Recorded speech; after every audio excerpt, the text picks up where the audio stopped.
If you are an IGNOU student and you want higher marks, this is the video I wish someone made for me. Hi everyone, welcome to my channel. This video is about how I scored at par with a gold medalist. It's tips and tricks with the pictures of my own answer sheet. So let's start. Let's start with something very interesting. This is the list of all the gold medalists. Mind you, it is an old list, so the toppers are all old ones. I couldn't find a new list. I found this list from this channel, thankful to them. We will be looking at the mark sheet of the topper of MSO, that is Masters in Sociology, because my Masters is also from Sociology. This is the mark sheet of KR Suvisha ma'am, the gold medalist's mark sheet, and this is my mark sheet. So let's compare. Her total comes to be 582. My total is 577, which is 5 marks less than the gold medalist. So you can say it is at par or almost equal to the gold medalist. I was an absolute beginner in this subject. My bachelor's was from a different subject, so I had very limited preparation time. Specifically, I had 2 months to prepare for this master's exam, and how I wrote my answers and scored so high, I'll be telling you my tips, my tricks, and how I became the topper in such limited prep time. Let's start. You're given 26 sheets. This is my first advice. Fill all the pages. Believe me, fill every single one of them. I'll be showing you the pages, the pictures of my answer sheet. The first one, last page. The second one, till the last page. The third one, till the very end. The fourth one, till the very end. So I filled up all the 26 pages. Now, some people might ask, how? How do you fill so many sheets in just 3 hours without your hands dying? So, here's the thing, you don't fill them up with unnecessary content. You fill them up smartly, and I'll show you how. The first tip, clear eye catching headings. Look at this. Here I have boxed up the question number so the examiner doesn't have to hunt for it. I have also boxed up the main heading and even the subheading. Look here. It instantly made my answer look organized. Examiners love clarity because they don't want to struggle to understand where anything begins and where it ends. So make sure you are underlining and you're boxing up all the important things. Second thing, honestly, I will say flowcharts. Flowcharts have been a lifesaver for me because flowcharts convey ideas quickly, they break the monotony, they fill up space beautifully, and honestly, it makes you survive 3 hours without writing essays on every page. There's no way that I could fill 26 sheets with just paragraphs. Look at this. Even the examiner would not read these long chunks of text. If you do this, you'll get average marks. You will have to break the monotony. You can see that how many flowcharts I've used, and I've tried to improve the whole presentation. Look at this. Here I've tried to show the relationship between civil society and democracy.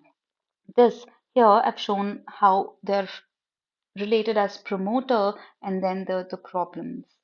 It has made the answer more beautiful, hasn't it? The other idea is drawing catchy figures. I don't stop at flowcharts. I use figures, I use pyramids, I use comparisons, I use tables, anything that visually stands out. Look at these figures. These figures are from IGNOU material. I always checked out the material when I was reading it for diagrams, and I made sure that I reproduce those diagrams in my answer sheet, which would 100% get you better marks for for sure. The other point is clear conclusion at the end of the answer. This is something most students miss. I made sure that every answer had conclusion very clearly mentioned because the checker is barely paying attention. He has to check thousands of the copies. The answer is complete, rounded off, properly ended. It was a hint for the examiner that now my answer is done. It's your turn to give me marks. Make sure your conclusion stands out. It's clearly headed and everything. I always drew a line after my answer. Small things, but they generally fetch you more marks. Now, the funny but the real tricks.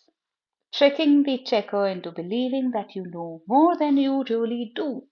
I'll be honest, I might not have been the most knowledgeable person while writing this exam because my preparation was half baked, 2 months of it. So, what did I do? I tricked the checker. Look at this example. Here, the question was about interview method. I knew all the basic information for sure, but I didn't have any points which stood out. Unlike in the other question, if you have seen, I might share my answer sheets later where you could see that I gave the exact information, the exact features. In this question, I had to make a visual element so that this question doesn't get boring for the checker. And here I just added this very basic figure. Interviewer, interviewee. It doesn't add any value to the question, but it adds a visual element and an element of beauty which would break the boredom of the checker. He'll notice it and is sure to give you better marks than average. The checker isn't reading between the lines. He has to check all 26 pages very fast. So he might miss the details sometimes. Look here. I messed up the years here. And I knew I'm messing up the years because here I left it empty. I knew that a little that I've jumbled it up and down a little, but I let it be. I wrote it even if I was not sure because sometimes this little details go unnoticed. But the checker knows that I have given some details about yours, but they don't have the time to just go into the nitty-gritties. So if you're not sure about something, minute details, write it anyway. This is another trick you must follow. Are they really reading? Sometimes you get lucky, sometimes they are not reading the answer sheet so well. Look at this question.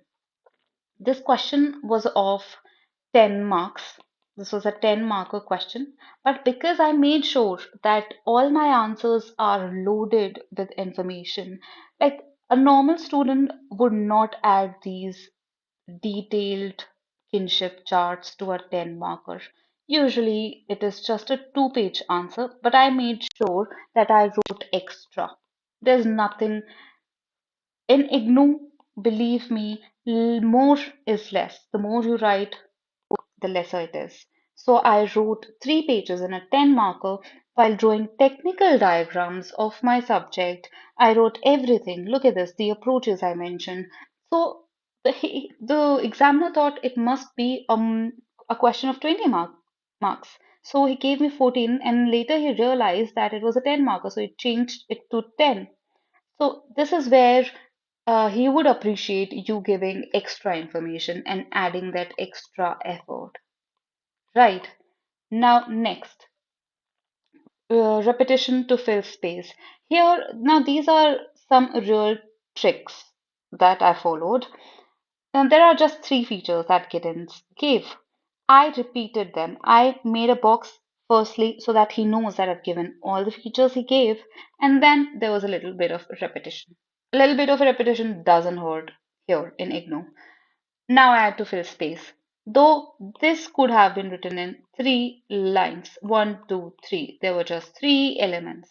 But I had to fill up half of my page. So this is how I used another flowchart. Kind of a flowchart. Just look here, here as well. I wanted to fill half of my page, wanted to make sure my hands aren't hurting when I'm done with my exam. So this is how I scored so well. I scored almost equal to the topper. Some flowcharts, some diagrams, some boxes, a little bit of details here and there, and that's how you do it in 2 months or maybe even less if your bachelor's has been another subject, given your situations. So, this is it, guys. Thank you for watching. And if you have any questions, please comment them down below. And for sociology students, if you want to see my detailed answer sheet, then please let me know. And if there's anything else related to IGNOU that I can help you with, please let me know. Thank you and bye bye.